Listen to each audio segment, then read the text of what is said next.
Alright, we got the Camaro on the ground here. You can see there. Wheels pretty centered on that side.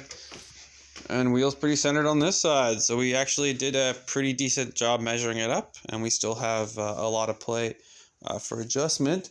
The car's got a massive rake to it because that's the stock suspension on the back. And then this is the RX-8 on the front. So when I welded it in, as you can see, the frame kicks up quite a bit. And that was to get this style of control arm centered at a reasonable height, or the height that I kind of wanted with, you know, a little bit of adjustment. The coilovers that I fit on there, the Honda Accord coilovers and welded new mounts. So they'd adapt to the RX-8 top hat and the bottom suspension mount. They have inches and inches of travel either way, either up or down. But my biggest limiting factor is that lower control arm bushing, the one in the far corner there, because it uses a vertical style bushing that's straight through. Very, very common on a lot of cars, but if you start maxing it out, it doesn't have any room to really give other than it starts binding on the bushing. So you'll wear out bushings quicker if you don't have it at that center height. So I spent quite a bit more time just making sure I had it at a reasonable height. You know, I've had this in and then cut my little tabs and progressively got it higher and higher in one, so I have room for the brake booster and the brake master, so this doesn't get in the way of it. But yeah, we got all that in. So it's looking pretty cool. Take a video standing back at it. So I was really wanting the front lip for the Camaro because I always thought it looked a lot nicer, but now that it's actually quite low on the front end and it's tucking the tires, I might not go with a lip. It might actually just stay that way because I kind of like it. But I had some spare time and started dicking around with the V10 here.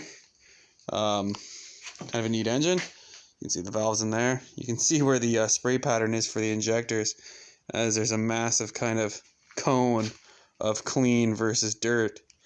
You know, I did notice all the spark plugs are broken off inside. It was labeled at 3, but they were all filled with gunk, and I couldn't really see when I bought the engine. Well, mainly because I bought it off eBay. It was said that only 3 were broken. They all are broken. The threads are not gnarled up, which is great. So it's just the, I guess, the shank that the long electrode goes through, and the insulating cup, whatever you want to call it. So I'm thinking that once these heads are off, you can just either press it out or through or in. I don't think it'll be that big of a deal because the heads are coming off. But yeah, a bit of bad news bears on the engine though. I took off the balance shaft, and as you can see there, that's pretty gnarled, and you can see the residue of the aluminum on the balance shaft itself. You know, we can pull off chunks of it. Now, I was going to look into the necessity of running this balance shaft, especially when I get the bottom end balanced and lightened. But getting the bottom end balanced is a bit of a kerfuffle because it's a split pin crank, and I didn't know this until I started looking into it, that balancing a split pin crank is a little bit more of an ordeal, just because you have 2 pistons in different orientations. So they kind of have to balance the crank, they need to add some sort of bob weight type thing, and use their best judgment on what they think the bob weight should be. Learning more and more as I get into the build. But if you have any more information, yeah, definitely comment down below. I'd like to hear about it. But yeah, the worst case is, yeah, check all these out. All these cam journals are pushing out aluminum. So that one means the cam is probably toast, which isn't the end of the world because Ford still makes these. Or you can buy them from an auto wrecker that's hopefully not, you know, clapped out. Although these are a industrial used engine or commercial engine, so they are usually used till they don't run anymore. So hopefully you find one with a, you know, a fucked transmission or a rollover. Because yeah, this thing is completely sludged up, and due to being sludged up, it is destroyed the journals. This one's not as bad.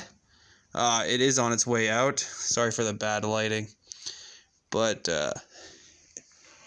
I'm hoping this doesn't mean it's game over for this engine. For the 5.4 liter, there are cam journal sleeves you can buy, and then you have to get this line board out And I don't know what the cost, if it's going to be, you know, a few $100s per head. That's not the end of the world, because these heads are worth quite a bit in the V10 world, just because they're a little bit more of a rare engine than the 2 valves.